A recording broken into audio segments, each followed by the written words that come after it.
El que había estado endemoniado le rogaba que le dejase estar con él. Mas Jesús no se lo permitió, sino que le dijo: vete. ¿A dónde? A tu casa, a los tuyos. ¿Y qué? Y cuéntales, a pelear con ellos, a decirles: deje esa idolatría, sí, deje esa muñeca de yeso. No. Y cuéntales cuán grandes cosas el Señor ha hecho contigo y cómo ha tenido misericordia de ti. Aleluya. Ustedes muy bien saben cuál historia es esta. Es la historia de un ser humano que estaba en unas condiciones muy difíciles, espiritualmente, emocionalmente, afectivamente y aún corporalmente. Es decir, todo su ser íntegro estaba completamente afectado. Estaba afectado. Ya sabemos lo que pasó, ¿sí? Dios hizo una obra grande en él. El Señor hizo una obra en él de libertad, de liberación.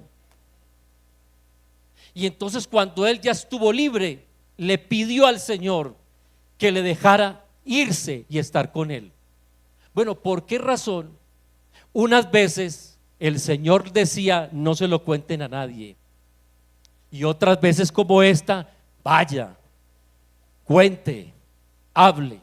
Y en esta ocasión tiene una razón de ser muy poderosa, porque ese ser estaba impedido, no hablaba por sí mismo, era otro el que tomaba su voz, no tenía voluntad, era otro quien movía su voluntad a que hiciera lo que esa legión de posesión que tenían hicieran con él. Era una persona que no era él. Y ahora entonces se encuentra con el gran libertador, con el gran maestro, con Jesús, y vive esta experiencia. Y claro, él le dice: déjame ir contigo, por lo que ha vivido, porque es que uno sigue, uno sirve, uno viene, uno es por gratitud por lo que Dios ha hecho con nuestras vidas. Vea, eso es lo que nos congrega aquí en esta mañana. A nosotros no nos congrega la costumbre, ni el domingo, ni porque tocaba. A nosotros nos ha congregado en esta mañana la gratitud que sentimos por lo mucho que el Señor ha hecho en nuestras vidas. Alabanzas a Jesús. A Él sea la gloria. Y entonces Jesús le dice, se vuelve a él y le dice: no vas a estar conmigo. Vete a tu casa, vete a los tuyos y cuéntales cuán grandes cosas ha hecho el Señor contigo y cómo ha tenido misericordia de ti. A ver, ¿a quién de su casa usted le ha contado cuán grandes cosas ha hecho el Señor contigo? Dios les bendiga.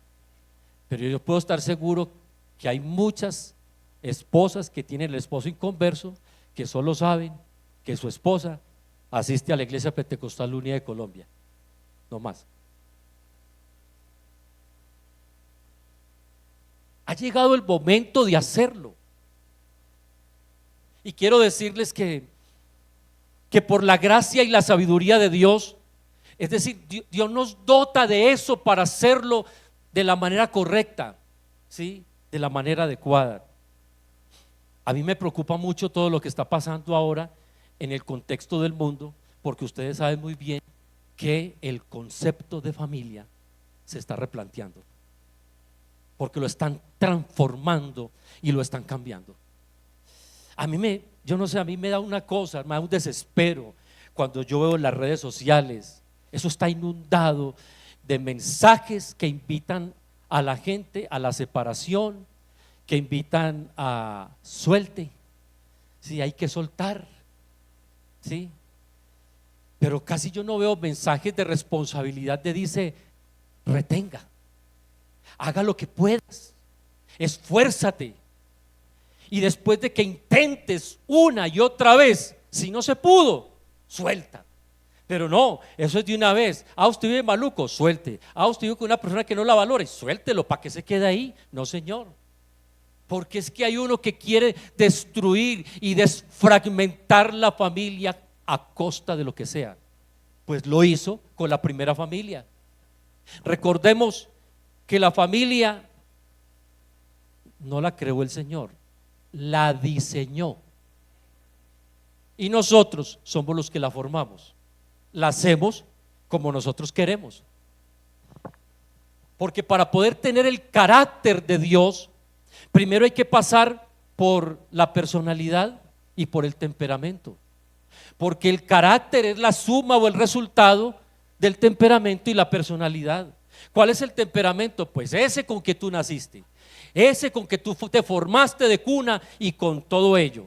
¿Y cuál es la personalidad? Pues ya lo que fuiste adquiriendo tú, sumándole a ese temperamento, ¿sí? Y la suma de tu temperamento más la suma de tu personalidad, entonces trae como resultado el carácter. Posiblemente Dios no trabaja mucho en ciertas cosas que nosotros las tenemos que manejar nosotros, pero yo quiero decirles que en el carácter es donde obra el poder del Espíritu Santo. Es decir, lo que ya me formé yo desde niño, así quedó. Pero uno llega aquí adulto, se da cuenta de sus cosas, de su historia, de cómo es, de cómo vive, de cómo piensa, precisamente porque así me enseñaron, así aprendí, así me formé, así me formatearon. Pero cuando uno está aquí, hecho y derecho, ya un adulto, uno es consciente, uno es real, uno evidencia, entonces ahora uno tiene aquí la facultad de hacer modificaciones sencillas con una decisión. Y cuando yo no puedo tomar decisiones, cuando no soy capaz, entonces ahí es donde tenemos que decirle al que es capaz de decirle: Señor, estoy bajo el control, necesito que tú lo hagas. Y él viene y lo hace. Por eso el Señor le dijo a Zaqueo: bájate de ahí, bájate de ahí, porque es necesario que yo entre y more en tu casa. Gloria a Dios. Yo creo que vamos a tener que bajarnos de la estructura de nosotros para darle lugar a la estructura de Él. Y cuando eso ocurre, entonces las cosas cambian, las cosas se ven de otra manera. Cuando tú tienes el amor de Dios en tu vida, tú ves la relación conyugal, la ves con amor.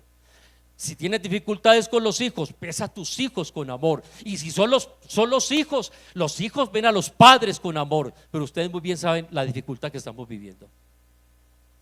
Precisamente por eso. Porque hay ausencia, hay carencias de. Hoy ya están diciendo que la nueva epidemia afectiva que estamos viviendo en este tiempo es justamente la soledad. Hay una epidemia de soledad. Estamos en medio de personas. Uno se va a tomar un café a un centro comercial, la gente va, la gente viene, uno tiene amigos, tiene círculo laboral y todo ello, tiene familia, y uno puede sentirse solo. ¿Eso es pecado? Desde luego que no. Entonces, si eso es pecado, Jesucristo era pecador, porque Él se sintió solo en la cruz. Sí, Padre, ¿por qué me has desamparado? Él se estaba identificando era con la soledad nuestra. Todo lo que a Él le pasó, eso no era de Él, eso era nuestro. Era nuestro. Estaba cargando con unos pecados que no eran de Él, eran los nuestros. Estaba llevando un castigo, pero no era el castigo de Él, el castigo de nuestra paz, dice el profeta Isaías. Él es experimentado, por eso así lo describe el profeta Isaías, experimentado en el quebranto. Es decir, no hay nadie con mejor experiencia. Primero yo escuchaba unos testimonios. Ustedes, yo no sé, los que tienen un poco más de años sabían que en el culto o en la reunión nuestra, habían dos cosas que no se podían obviar. y era que cada uno tenía que recitar un versículo de la Biblia. Oiga, y no lo trabajaba, y eso había contacto con la Biblia, porque si yo repetía, ahí mismo me pillaban. Les voy a decir por qué. Porque ustedes son muy queridos, ustedes son muy lindos y casi siempre se sientan en la misma parte. Yo es primera vez que estoy aquí, pero le puedo asegurar que más de uno de ustedes está sentado donde siempre se sienta. ¿Cierto que sí? Posiblemente. Entonces, claro, entonces es muy fácil uno distinguirlo. Entonces, si alguien repetía el texto, ay, vea, no estudió. Entonces uno se esforzaba, ay, verdad, tengo que memorizar el texto para el domingo, y había contacto con la palabra. Y lo otro era que se daba la oportunidad de testificar, que alguien diera un testimonio de una experiencia que había vivido durante la semana, en fin, y a algunos les gustaba pues ser un poquito rimbombantes con el testimonio, porque decían, nadie ha sufrido como yo. Y una vez yo le dije a una hermana, yo sí conozco uno que sufrió más que usted. Sí, él experimentado en el quebranto, a ese no lo iguala nadie. Así que bajémonos de ahí, gloria a Dios, y démosle toda la gloria a Él. Alabanzas a Jesús. Yo quiero decirles, mire, cuando Jesús nació y se hizo hombre entre nosotros, cuando Él nació en un momento posiblemente mejor que el suyo o mejor que el mío.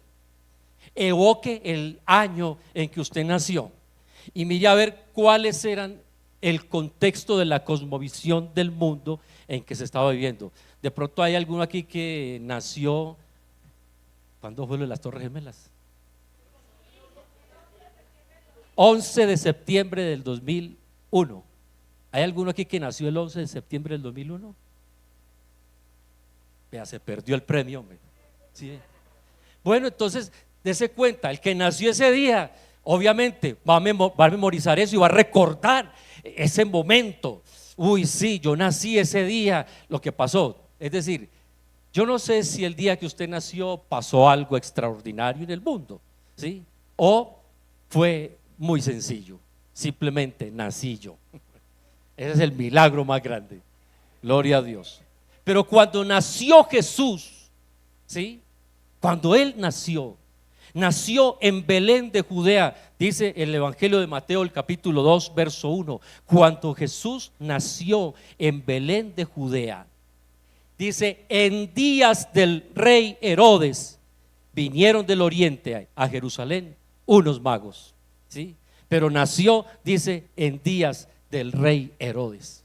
¿Quién era el rey Herodes? Uno de los reyes más sanguinarios que hubo en ese tiempo, ¿sí? Era tan sanguinario porque él tenía una paranoia. Él creía que lo estaban persiguiendo para matarlo, para derrocarlo, ¿sí? Asesinó 2 esposas, varios de sus hijos, porque creían que estaban haciendo un complot para matarlo a él. Y cuando nació Jesús, dijeron, nació el rey de los judíos, y él dijo, ¿quién es? Y por eso mandó a matar todos los niños, ¿sí? Y Jesús nació en Belén, no nació en Nueva York, ¿cierto? No nació en Los Ángeles, no nació en París, ¿sí? No nació en Tokio, ¿sí? Nació en días de rey Herodes. Nació en un momento de crisis, de dificultad. Vea, tras de que se está humanando y nos está enseñando esto de familia, está naciendo en un momento de dificultad, de coyuntura en el mundo difícil. Pero en medio de todo eso, la Biblia nos está llevando de una manera muy especial a entender que no importa el tiempo en que hayamos nacido, el tiempo en que estemos viviendo, puede ser lo más difícil, puede ser lo más complicado, que la economía, que las dificultades, que decido, que hago, que para dónde me voy, que bueno, tantas cosas que tenemos que decidir. Quiero decirles que la situación ahora está mucho más fácil de que cuando Jesús nació. Sí, porque yo creo que a ninguno cuando nació lo tuvieron que esconder para que no lo mataran, ¿sí? Antes salieron con él allá facilito para la clínica para que le pusieran las vacunas, ¿sí? O para que lo registraran, Sí, a nadie lo registraron al escondido. Y Jesús, tuvieron que salir volados para el empadronamiento, sí, y para ser empadronados y para no ser descubiertos. Eran momentos muy duros, muy complejos, porque nosotros como familias vivimos eso. Vivimos eso, todas las familias vivimos crisis, pero lo más especial es que no nos hundimos en las crisis y que no permitimos que las crisis lleguen a problemas. Pero no obstante, si la crisis se vuelve problema, tenemos al que nos está acompañando todo el tiempo, gloria a Dios, para decirnos: no temas. Gloria a Dios, alabanzas a Jesús. Lo que pasa es que, hermanos, los duros somos nosotros. A veces nosotros decimos: no, es que mi familia es muy dura para el evangelio. Hermano, pero si es un incrédulo, obvio tiene que ser duro. ¿O es que usted fue muy dócil? ¿O es que usted fue muy facilito para entregarse y para llegar al evangelio? ¿Será que cuando a usted le llegaron con el mensaje, usted estaba diciendo: estaba aquí postrado pidiéndole al Creador que me enviara el mensajero para entregarme ya? No, olvídese. Alguien te dijo y usted manoteó: a mí no me hable de eso. No, qué jartera, qué pereza. Sí, quítese ya y deje de hablar. No hostigue, deje de molestar tanto. Cállese, no hable aquí. Seguro. Pero cuando ellos reaccionan así, de esa forma, es porque necesitan de Dios. Es porque se ve la necesidad de Dios. Pero desde luego nosotros tenemos que ser, pidámosle al Señor inteligencia para llegar a ellos. ¿Sí? A nuestra familia simplemente muéstreles amor y buen testimonio. Eso es todo. Se lo puedo asegurar que con eso se los gana. Con eso se los gana. Seguro. Yo le contaba a mi hermana Piedad precisamente eso, la experiencia, cómo llegué yo a la iglesia y cómo llegó mi familia. ¿Sí? Yo me bauticé a la edad de 15 años. Mi mamá es boyacense, ella todavía está viva, está próxima a cumplir 90 años. Ya mi papá partió con el Señor. Pero usted sabe que los boyacenses son muy, hay un boyacense aquí para saber cómo hablo, si hablo bien. No, de todas maneras debo hablar bien. ¿Sí? Gloria a Dios. Muy bien. ¿De dónde es, hermana? De La Uvita. ¿Sabe dónde es mi mamá? Mi mamá es de Chiscas, Boyacá. ¿Sí? Chiscas. ¿Sí? Así es. Entonces ella, como buena boyacense que es, religiosa a morir. Así nacimos nosotros. Un hogar muy religioso, ¿sí? De rosarios y misas y conventos y convivencias con curas y monjas y todo eso. Resulta que nosotros, mi papá, que era de un municipio ahí cercano que se llama Guarne, ¿sí? Entonces él tenía un cuñado que era pentecostal y justo era la tía donde nosotros íbamos los fines de semana a cambiar de ambiente, ¿sí? Entonces cuando llegamos allá a la casa, yo no sé por qué el cuñado de mi papá, pentecostal, siempre se le dirigiera a mi mamá. Le decía: Luz, ¿me permites? Le leo un texto de la palabra de Dios. Hágame el favor usted con sus cosas, yo con las mías, y respete. Y le decía: pero es que esto no es ni respeto decirle que le va a leer la Biblia. Les voy a decir por qué. Porque entre la década de los años 60, los años 70, todavía estaba la hegemonía de la Iglesia Católica como religión del Estado, ¿sí? Y era en ese tiempo cuando se decía que la Biblia de los protestantes era una Biblia falsa, era una Biblia incompleta, sencillamente porque no tenía los otros libros apócrifos. Y así era todo el tiempo. Él le hacía por ahí 3, 4 cacerías, mi mamá lo frenaba y listo, y nos veníamos. Yo conocí esa escena así 3 años. A los 3 años, ¿qué? Mi mamá le está prestando atención. Esto fue raro, ¿sí? Yo no sé cómo llegó, qué dijo, cómo lo logró, pero ella lo escuchó. Léame pues. Y justo el texto que le estaba leyendo era el texto del Salmo 115. No a nosotros, oh Señor, no a nosotros, sino a tu nombre la gloria por tu misericordia y por tu verdad. Porque han de decir la gente: ¿dónde está ahora su Dios? Nuestro Dios está en los cielos, todo lo que quiso a ellos. Y más adelante dice: los dioses de los pueblos son ídolos, obras de manos de hombres. Tienen ojos, no ven; tienen boca, no hablan; tienen nariz, no huelen; y en fin, tienen pies, no andan. Y después: y semejantes a ellos son los que los hacen y los que los adoran. Y eso fue lo que la aterró. Y ella dijo: un momentico, esto así no se queda. Entonces cogió un papelito, cogió un lápiz y escribió la cita. Esto no se queda así. Nos vinimos y justamente al otro día, entonces ella manda a llamar al cura, ¿sí?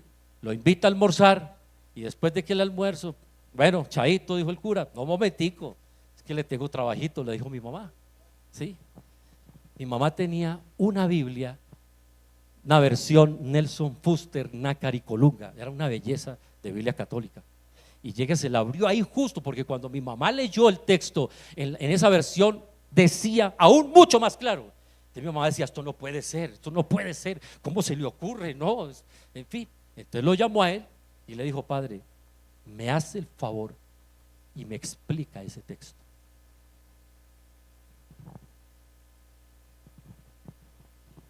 Yo estaba así con mis ojos, que eran bien grandes en ese tiempo, ve así, porque tengo muy buena memoria visual. Yo lo estaba mirando, él hizo así. Lo leyó, levantó la mirada y miró a mi mamá, y volvió, la clavó ahí, y volvió, la miró, y le hizo una pregunta a mi mamá: ¿vos estás hablando con los protestantes? Contestame. Mi mamá le dijo: padre, ¿me puede explicar ese texto? Decime, ¿vos estás hablando con los protestantes, sí o no? Ella le dijo: sí. Y le cerró la Biblia, que sonó así, duro, y le dijo: haceme el favor, a esa gente no la volvás a escuchar, y camina, nos vamos a rezar el rosario ya. Mi mamá ese día estaba decidida, porque le dijo: yo no me voy a rezar ningún rosario hasta que usted no me explique eso. Y como no se lo explicó, no volvió a rezar el rosario.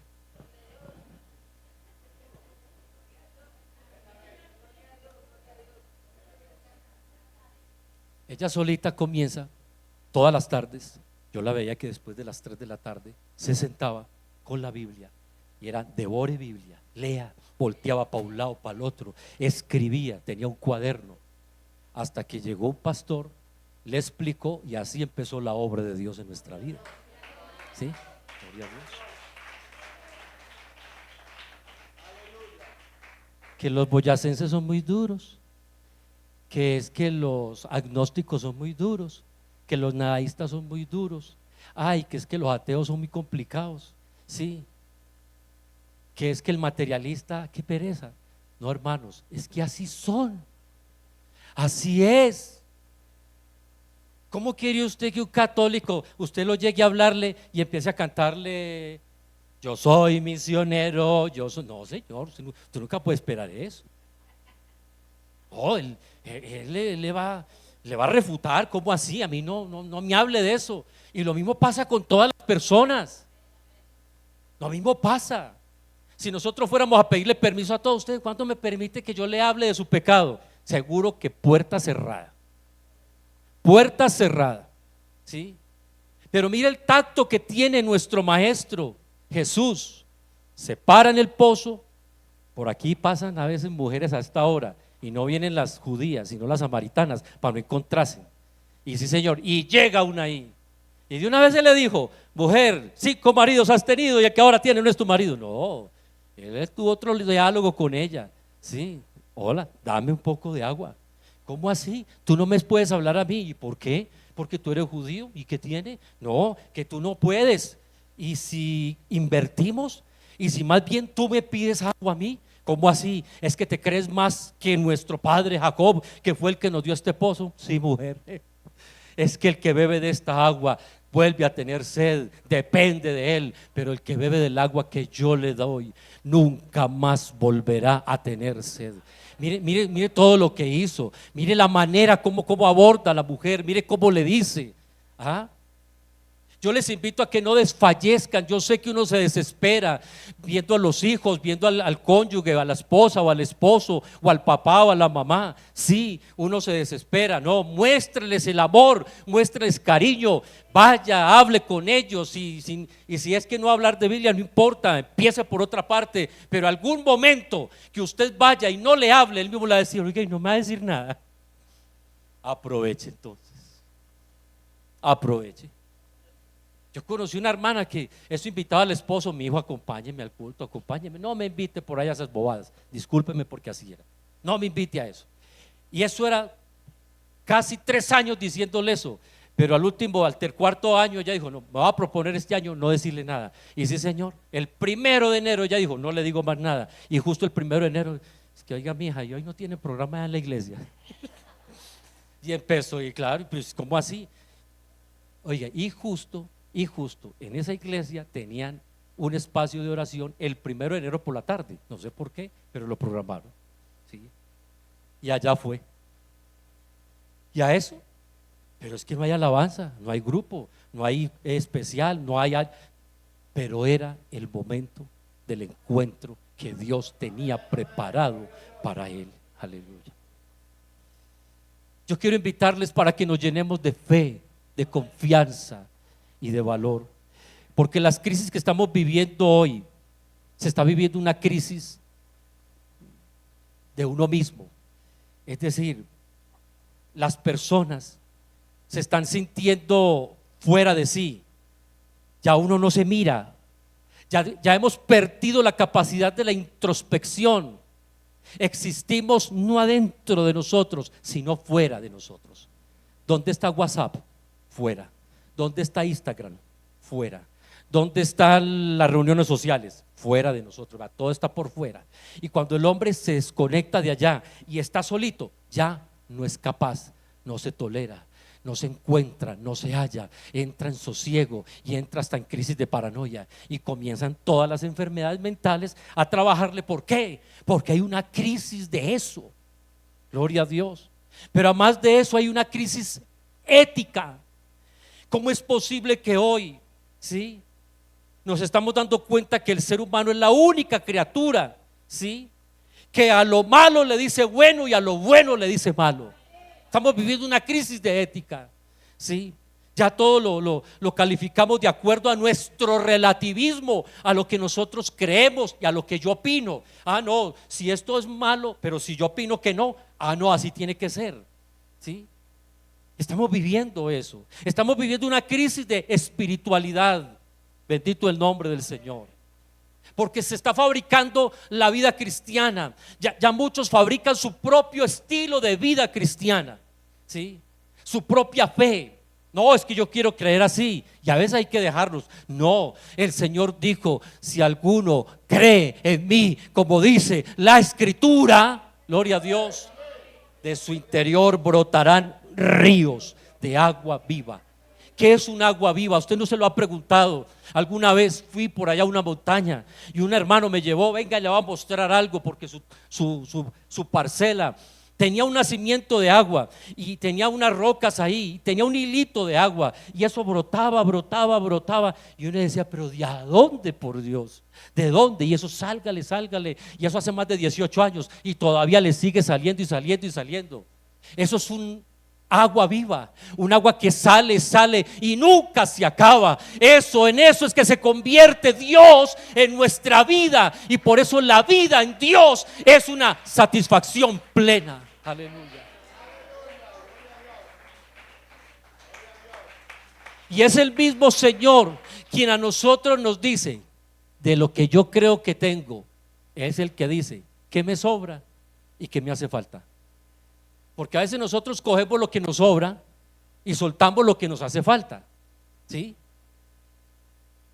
Pero por la unción del Espíritu Santo nos dice: oye, eso que tanto amas, eso a lo que tanto estás apegado, eso te sobra, sí, eso lo puedes soltar, sí. Y hay veces uno lo hace porque Dios a nosotros nos habla, sí. Pero es que eso de construir nuestra propia fe, no, eso así no es. Hay un autor, hay un consumador de la fe, que es Jesucristo. Aleluya. Entonces, en medio de todas estas crisis que estamos viviendo, todo esto se está convirtiendo en una gran oportunidad para mostrar la grandeza de este único Dios verdadero y maravilloso. Aleluya. Gloria a Dios. Nosotros hemos sido regenerados por el Señor, porque es que eso fue lo que hizo el Señor desde el comienzo. Ustedes saben que la familia, la primera familia se instituyó en el huerto del Edén, ¿sí? Y que desde que la familia se instituyó, hubo uno que se metió y dijo, es decir, desbarato esto porque lo desbarato, ¿sí? ¿Y con qué la desbarató? ¿Y con qué propósito? Recordemos que ese quería ser creador, pero es que creador solo hay uno, ¿sí? Creador solo hay uno. Y como no pudo sentarse en la silla de creador, ser igual al creador, ser semejante al creador, por eso fue arrojado de allá y lo echaron, ¿sí? Y como no pudo con el creador, se metió con la creación. ¿Y cómo se metió con la creación? Préstele atención, porque el planteamiento que está ahí en Génesis capítulo 3, cuando llegó el mal, la serpiente, y comenzó a hablar con la mujer, le hizo un planteamiento, es decir, le prestó una idea, le argumenta una idea. Sí, no es verdad, no es cierto que van a morir. Lo que pasa es que Dios les tiene ocultado un secreto, ¿sí? Y uno que uno le diga a una mujer, le cuento un secreto, pero se lo cuento dentro de 8 días. Eso no se le puede decir a una mujer, no, y si a veces ni a nosotros.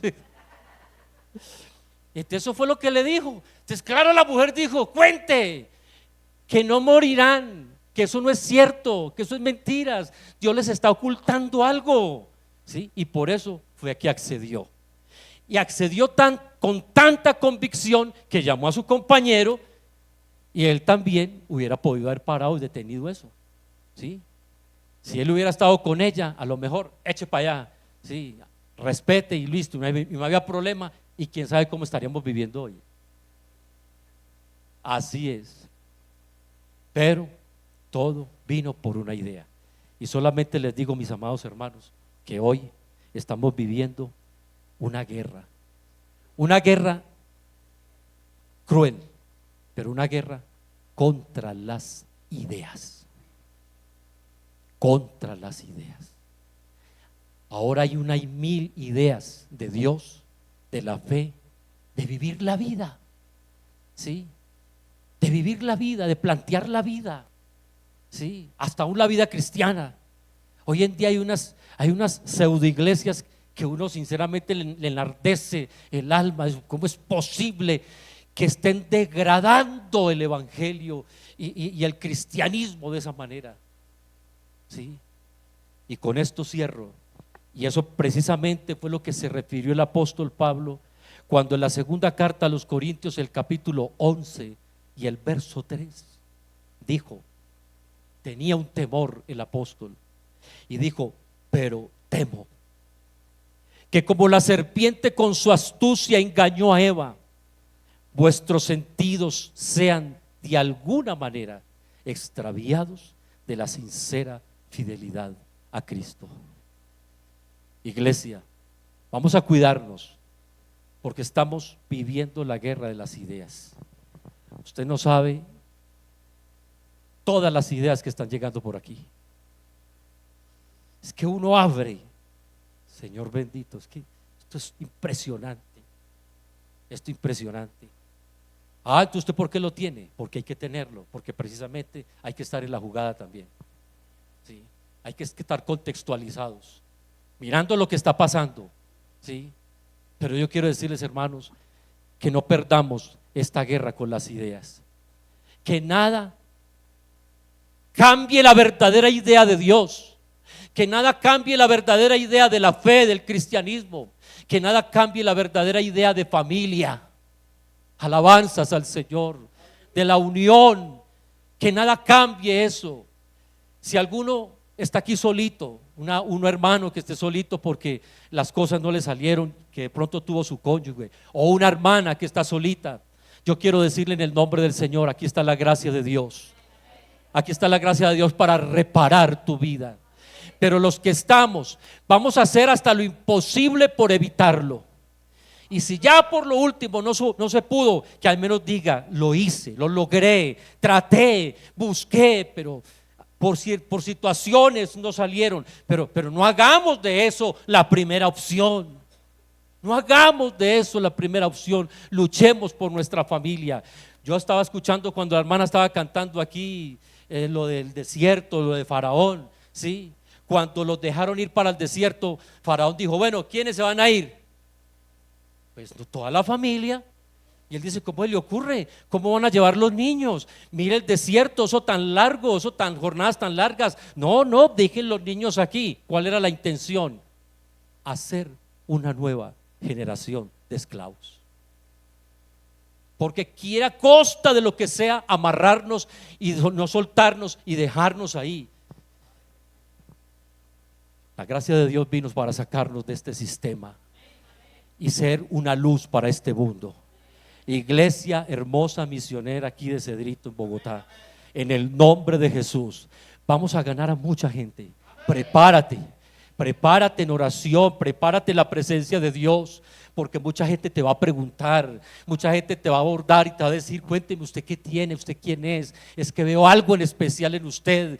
Dígaselo, es que tengo la gracia de Dios que es suficiente también para ayudarlo a usted. Alabanzas al Señor, gloria a Dios. Y vamos a ganar gente para Dios, para la gloria de nuestro Creador. Aleluya. Mi aprecio, mi cariño y mi deseo que Dios los bendiga enormemente, que los haga 1000 veces más de lo que son ahora y los bendiga como Él ha prometido. Fuerzas, perseverancia, trabajo, porque eso es lo que realmente tenemos que hacer para perseverar hasta el final. Aleluya. Vamos a darle gracias al Señor y vamos a ponernos en sus manos en esta hora, en el nombre de Jesús. Aleluya. Oh, qué bueno es el Señor. Vete a los tuyos.